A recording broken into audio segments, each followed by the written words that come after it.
Hello दोस्तों, आप सभी का स्वागत है।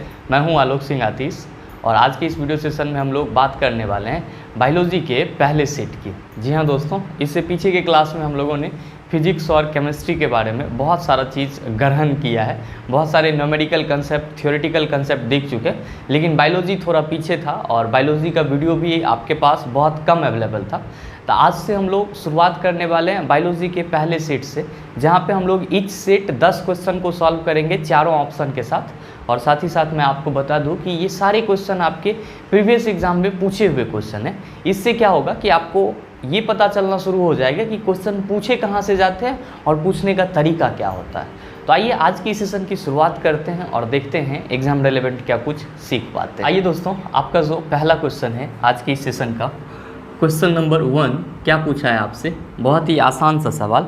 मानव शरीर में प्रचुर मात्रा में कौन सा तत्व है? आपके बॉडी में प्रचुर मात्रा में कौन सा तत्व पाया जाता है? तो आप कहेंगे सर ऑक्सीजन पाया जाता है। और ध्यान में रखेंगे, जब भी आपको इस टाइप का क्वेश्चन पूछा जाए कि मानव शरीर में प्रचुर मात्रा में पाया जाने वाला तत्व या पृथ्वी तल पर पाया जाने वाला सर्वाधिक तत्व आपका, तो आप किसका नाम लेंगे सर? ऑक्सीजन का नाम लेंगे।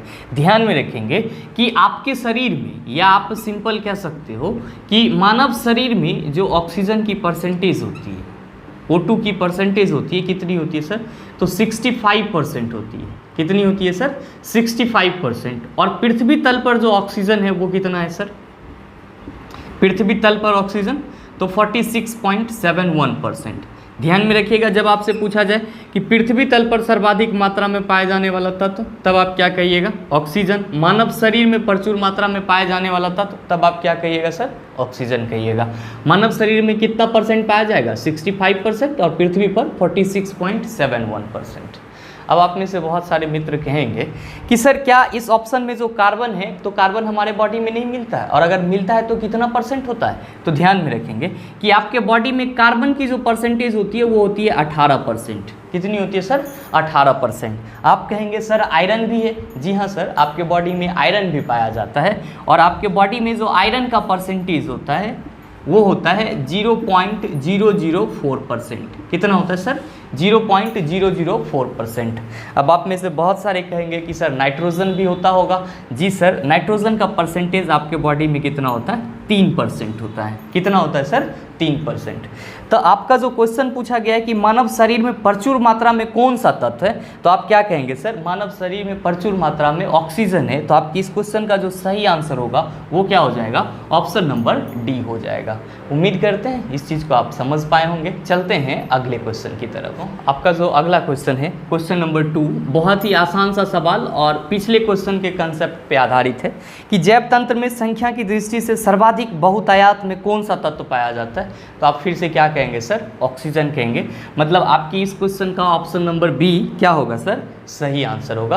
तो जो कंसेप्ट आपको मैंने पीछे में दिया पहले क्वेश्चन के लिए, वही कंसेप्ट यहाँ भी लागू होगा। सेम है आपका। नाइट्रोजन कितना परसेंट? 3% होगा। कार्बन कितना परसेंट सर? 18%। तो ये भी क्वेश्चन आपका बहुत ही ईजी था। बस यहाँ पे जैव तंत्र का फर्क था और वहाँ पे आपको मानव शरीर में प्रचुर मात्रा में पूछा गया था। तो दोनों के क्वेश्चन में सिर्फ डिफरेंसेस था। तो इस चीज़ को आप ध्यान में रखिएगा। चलते हैं अगले क्वेश्चन की तरफ। आपका जो अगला क्वेश्चन है, क्वेश्चन नंबर 3 क्या पूछा है आपसे कि निम्नलिखित में से वह पदार्थ कौन सा है जो 14 वर्ष की आयु तक के बच्चों के विकास के लिए अत्यंत आवश्यक है? पहला है आपका प्रोटीन, दूसरा है विटामिन, तीसरा है वसा, चौथा है आपका दूध। मेरे मित्र, आप सभी जानते हैं कि बच्चों को सबसे ज़्यादा किसकी ज़रूरत होती है? प्रोटीन की ज़रूरत होती है। क्यों ज़रूरत होती है? तो सर जो बचपना उम्र होता है वो होता है आपके बॉडी के ग्रो और डेवलपमेंट का। आप क्या होते हो? धीरे धीरे बड़ा होते हो। तो आपके मांसपेशी को या आपके शरीर के संपूर्ण विकास के लिए प्रोटीन का होना बहुत ही ज़रूरी है। और ये आपका ऐसा माना जाता है कि 14 वर्ष तक के बच्चों को, 14 ईयर्स तक के बच्चों को सबसे ज़्यादा ज़रूरी किसकी होती है? प्रोटीन की होती है। और ध्यान में रखेंगे कि प्रोटीन क्या करता है? तो आपके बॉडी के मसल्स को डेवलप करता है, विकसित करता है। तो आप क्या कहेंगे कि सर इस क्वेश्चन का आंसर हो जाएगा ऑप्शन नंबर ए, क्या? प्रोटीन। क्या हो जाएगा सर? प्रोटीन। अब आप कहेंगे कि सर प्रोटीन किस चीज़ से मिलके बनता है? तो मेरे मित्र, आप सबों को मालूम होना चाहिए कि प्रोटीन जो है वो अमीनो एसिड या आप कह सकते हैं कि अमीनो अम्ल से मिलके बनता है। और आपको मैं बता दूं कि आपके बॉडी को कितने अमीनो एसिड की ज़रूरत होती है प्रोटीन बनाने के लिए, तो आप कहेंगे सर 20 अमीनो एसिड की ज़रूरत होती है। किसके लिए सर? प्रोटीन बनाने के लिए। अच्छा, अब फिर है आपके इसी ऑप्शन में विटामिन। विटामिन का भी आपके लाइफ में बहुत ज़्यादा इंपॉर्टेंस है। हालांकि ये आपको ज़्यादा मात्रा में इसकी ज़रूरत नहीं होती है, विटामिन की ज़रूरत बॉडी को ज़्यादा मात्रा में नहीं होती है, लेकिन जो इसका प्रॉपर अमाउंट है वो चीज़ आपके बॉडी में होना चाहिए। अगर नहीं होगा तो फिर इसके कमी से क्या होगा सर? रोग हो जाएगा। अच्छा, ध्यान दीजिएगा कि विटामिन जो है वो जब आपको किसी भी तरह का प्रॉब्लम होता है, आप डॉक्टर के पास जाते हो, डॉक्टर क्या करता है आपको कि वो विटामिन देता है और बोलता है कि आप खा लेना, तो आप कहते हो कि सर विटामिन को फांक जाते हैं। तो ध्यान में रखिएगा कि विटामिन का आविष्कार किसने किया था? तो फंक ने किया था। किसने किया था सर? फंक ने। और यहाँ से आपके एक और महत्वपूर्ण क्वेश्चन पूछे जाते हैं, सर विटामिन 2 प्रकार के होते हैं। एक होता है आपका वसा में घुलनशील, एक कौन सा होता है आपका? वसा में घुलनशील, और दूसरा होता है आपका जल में घुलनशील। विटामिन कितने प्रकार के सर? एक तो वो जो वसा में घुल जाएगा, और दूसरा कौन सा होगा सर? जल में घुल जाएगा। तो वसा में घुलनशील और जल में घुलनशील। ध्यान में रखेंगे कि ए, डी, ई और के ये क्या है आपका? वसा में घुलने वाला विटामिन है, जबकि जल में घुलने वाला विटामिन कौन है आपका? बी एवं सी जो है वो क्या है सर? जल में घुलने वाला विटामिन है। और ये भी ध्यान में रखिएगा कि आपके बॉडी को लगभग कितने प्रकार की विटामिन की जरूरत होती है? तो लगभग में 13 प्रकार के विटामिन की जरूरत होती है। कितने प्रकार के विटामिन की जरूरत होती है सर? तो 13 प्रकार के विटामिन की जरूरत होती है। नेक्स्ट है आपका वसा। तो इससे भी आपका एक क्वेश्चन पूछा जाता है कभी कभी आपके एग्जाम में कि निम्नलिखित में से ट्राइग्लिसराइड है, तो आप क्या कहेंगे? वसा जो है आपका वो क्या है सर? ट्राइग्लिसराइड है। क्यों? क्योंकि वसा के एक अणु का जो निर्माण होता है वो ग्लिसरॉल और वसीय अम्ल के मिलने से होता है। तो वहाँ पे हम लोग कहते हैं कि वहाँ पे जो ग्लिसरॉल होता है वो क्या होता है सर? 3 अणु होते हैं, तो इसीलिए हम लोग फैट को क्या बोलते हैं? ट्राइग्लिसराइड बोलते हैं। तो आपके एग्जाम में ये भी क्वेश्चन पूछा जाता है कि निम्नलिखित में ट्राइग्लिसराइड कौन है? तो आप क्या कहेंगे? वसा जो है ट्राइग्लिसराइड है। प्रोटीन किससे बनता है? तो सर अमीनो अम्ल से मिलके बनता है। तो प्रोटीन के निर्माण में कितने अमीनो अम्ल की जरूरत होती है? तो आप कहेंगे सर 20 अमीनो एसिड की जरूरत होती है। विटामिन का खोज किसने किया? फंक ने किया। वसा में घुलनशील कौन होगा? तो एडेक, मतलब ए, डी, ई और के आपका वसा में घुलनशील। और जल में घुलनशील विटामिन कौन होगा आपका? तो बी एवं सी। उम्मीद करते हैं इस चीज़ को आप समझ पाए होंगे। चलते हैं अगले क्वेश्चन की तरफ। आपका जो अगला क्वेश्चन है, चौथे नंबर का क्वेश्चन, क्या पूछा है आपसे? आपसे पूछा है कि भोजन को नली से होते हुए धकेलने के लिए नाल के मांसपेशियों के स्तर के लयबद्ध संकुचन को डैश कहते हैं। जब भोजन आपका आपके मुख से अंदर जाता है, निगलते हो आप उसको, अपने स्टमक में लाते हो, पेट में लाते हो, तो आपका जो ये ओसोफेगस है जिसको आप फूड पाइप बोलते हो या ग्रास नली बोलते हो, इसके दीवार में क्या होता है सर? संकुचन होता है। तो ये जो संकुचन होता है ना, तो उसके चलते आपका भोजन क्या होता है? अंदर जा पाता है। तो इस संकुचन को हम लोग संकुचन नहीं बोलते हैं बायोलॉजिकल भाषा में, इसको हम लोग बोलते हैं क्रामाकुंचन बोलते हैं। क्या बोलते हैं सर? क्रामाकुंचन। और इस क्रामाकुंचन का आपका इंग्लिश क्या होता है सर? तो पेरिस्टेलेसिस। पेरिस्टेलेसिस।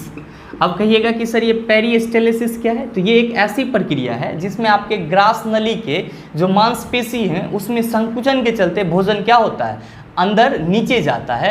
तो हम लोग कहते हैं कि इस प्रक्रिया को क्रामाकुंचन कहते हैं, पेरिस्टेलेसिस कहते हैं। और इसके थ्रू क्या हो रहा है? आपका भोजन मुख से कहाँ जा रहा है? पेट में जा रहा है। तो आपसे क्वेश्चन यही पूछा है कि भोजन की नली से होते हुए धकेलने के लिए नाल के मांसपेशियों के स्तर का जो लयबद्ध संकुचन होता है उसको क्या कहते हैं? तो क्रामाकुंचन कहते हैं। तो आपके इस क्वेश्चन का सही आंसर क्या हो जाएगा? ऑप्शन नंबर ए हो जाएगा। अगर इंग्लिश में पूछे तो आप कहेंगे पेरिस्टेलेसिस कहते हैं।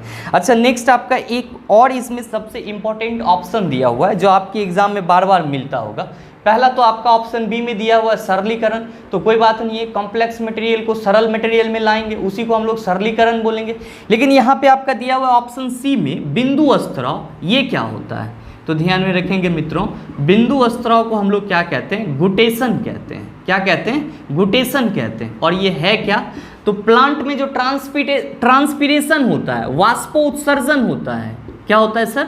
वाष्पोत्सर्जन होता है। किसमें? पौधा में। तो ये वाष्पोत्सर्जन का एक प्रकार है बिंदु स्त्राव, गुटेशन, जो क्या होती है सर? कि प्लांट में रात के समय में होती है। कब होती है सर? रात के समय में होती है। और गुटेशन में क्या होता है कि प्लांट के जो पत्ती होते हैं, प्लांट के जो पत्ती होते हैं, तो उसके किनारे से वाटर जो है वो बूंद बूंद के रूप में क्या होती है सर, निकलते रहती है। तो गुटेशन आपका वाष्पोत्सर्जन का एक प्रकार है जो रात में होता है पौधों में, और इसमें क्या होता है, तो पौधे के पत्तियों के किनारे से जल बूंद के रूप में क्या होती है, उसके शरीर से बाहर आती है। तो इस चीज़ को भी आप ध्यान में रखेंगे कि गुटेशन क्या है, वाष्पोत्सर्जन का एक प्रकार है, और ये कब होती है, तो रात के समय में होती है। उम्मीद करते हैं इस चीज़ को आप समझ पाए होंगे। चलते हैं अगले क्वेश्चन की तरफ। आपका अगला क्वेश्चन है क्वेश्चन नंबर 5।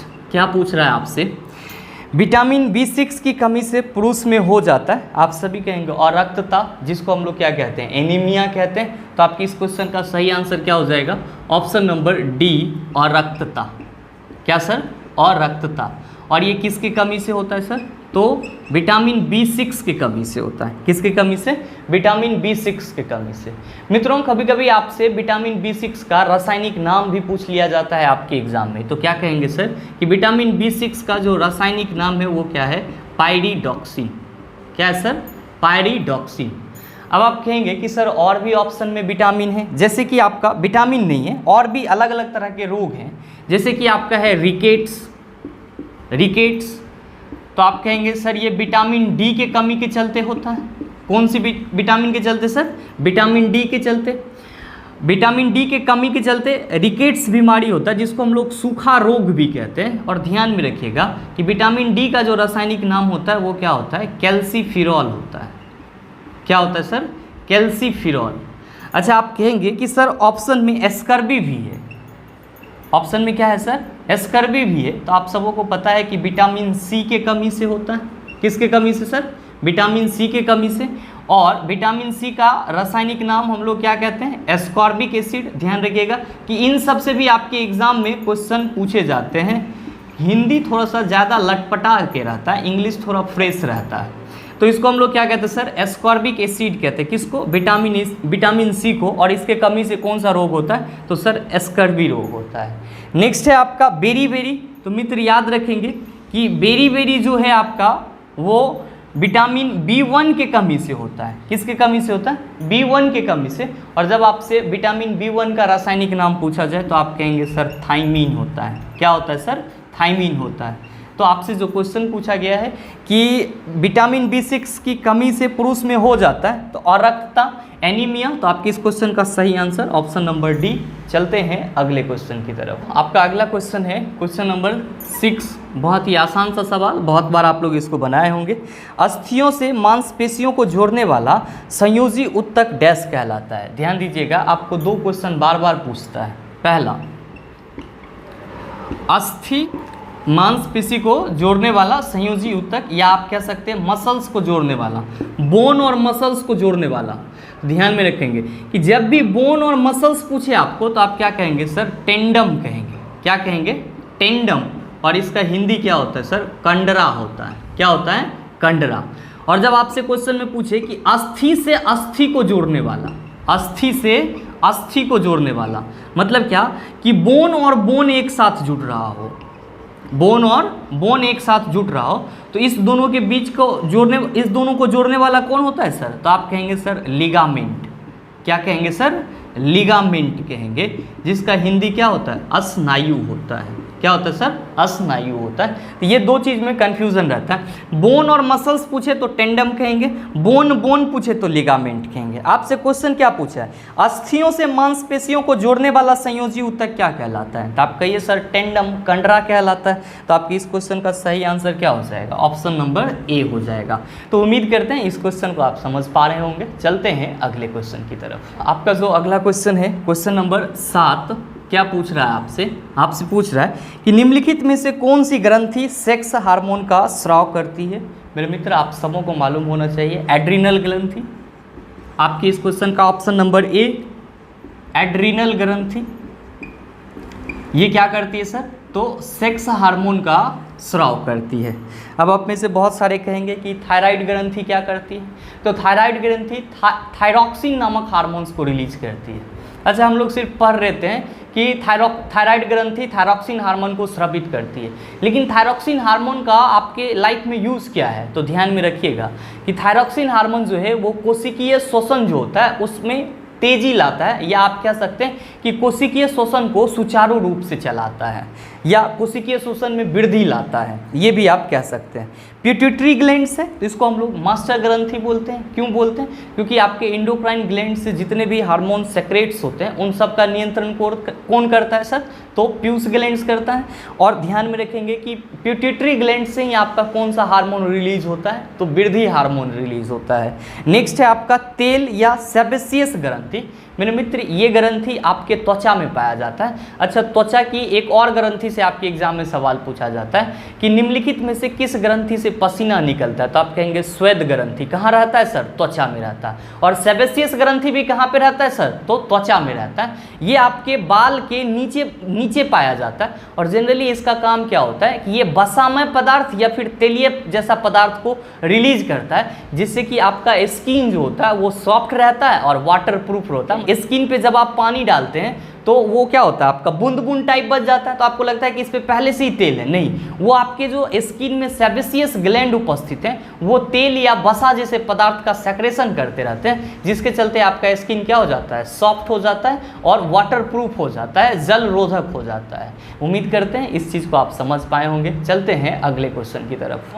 आपका जो अगला क्वेश्चन है, क्वेश्चन नंबर 8, क्या पूछा है आपसे क्वेश्चन पूछा है कि न्यूरॉन क्या होता है? तो सिंपल, तंत्रिका तंत्र की क्या है सर? आधारभूत इकाई है।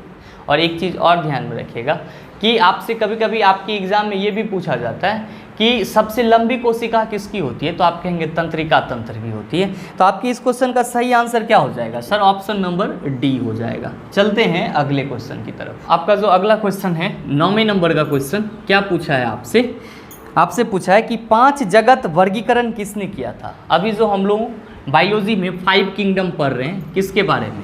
आप कहिएगा सर मोनेरा, प्रोटिस्टा,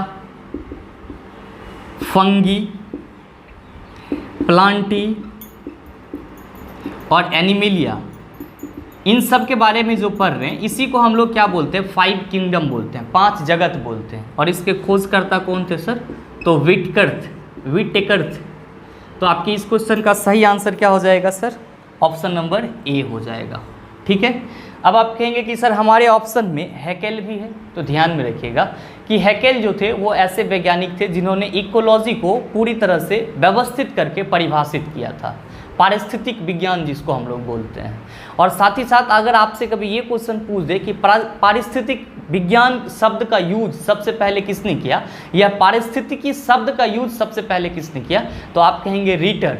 और कहेंगे कि पारिस्थितिक विज्ञान को पूरी तरह से डेवलप और परिभाषित किसने किया, तो आप क्या कहेंगे सर? हैकेल। शब्द का प्रयोग रीटर ने किया और उसको पूरी तरह से डिफाइन किसने किया? हैकेल ने किया। आपका अगला है ऑप्शन सी, लिनियस। आप सबों को मालूम है कि कैरोलस लिनियस को हम लोग क्या कहते हैं कि द्विजगत जो आपका वर्गीकरण प्रणाली था उसके जनक बोलते हैं इसको, या हम लोग कहते हैं कि कैरोलस लिनियस जो है वो बायोलॉजी में वर्गीकी के पिता कहे जाते हैं, टैक्सोनॉमी के पिता कहे जाते हैं। कैरोलस लिनियस को क्या कहा जाता है सर?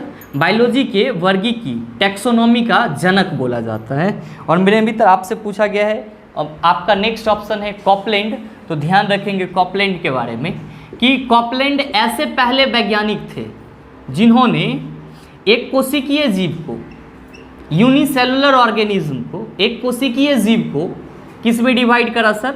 मोनेरा और प्रोटिस्टा में डिवाइड करा था। किसमें? मोनेरा और प्रोटिस्टा में। तो आपको कहीं भी अगर कॉपलैंड का नाम मिले तो आप समझ जाइएगा कि मोनेरा और प्रोटिस्टा में एक कोशिकीय जीव को डिवाइड करने वाला ये साइंटिस्ट था। टैक्सोनॉमी, वर्गीकी के पिता, तो आपसे जब वर्गीकी का पिता पूछा जाए तो कैरोलस लिनियस कहिएगा। और 5 जगत के वर्गीकरण किसने किया था? तो विटेकर ने किया था। कौन कौन सा था? मोनेरा, प्रोटिस्टा, फंगी, प्लांटे और एनिमिलिया। हैकेल के बारे में जब भी आपसे पूछा जाए तो कहेंगे कि हैकेल ऐसे वैज्ञानिक थे जिन्होंने पारिस्थितिकी को, इकोलॉजी को डिफाइन करा था। और पारिस्थितिकी के लिए शब्द का सबसे पहला चयन किसने किया था? तो रीटर ने किया था। उम्मीद करते हैं इस चीज़ को आप समझ पाए होंगे। चलते हैं अगले क्वेश्चन की तरफ। आपका जो अगला क्वेश्चन है, क्वेश्चन नंबर 10, क्या पूछा है क्वेश्चन पूछा है कि जीवों के उनके पर्यावरण के संबंध में अध्ययन को क्या कहा जाता है। मतलब किसी भी जीव का जो इन्वायरमेंट के साथ संबंध होता है उसको हम लोग क्या कहते हैं, तो पारिस्थितिक विज्ञान कहते हैं। तो आपके इस क्वेश्चन का सही आंसर ऑप्शन नंबर डी हो जाएगा, पारिस्थितिकी विज्ञान।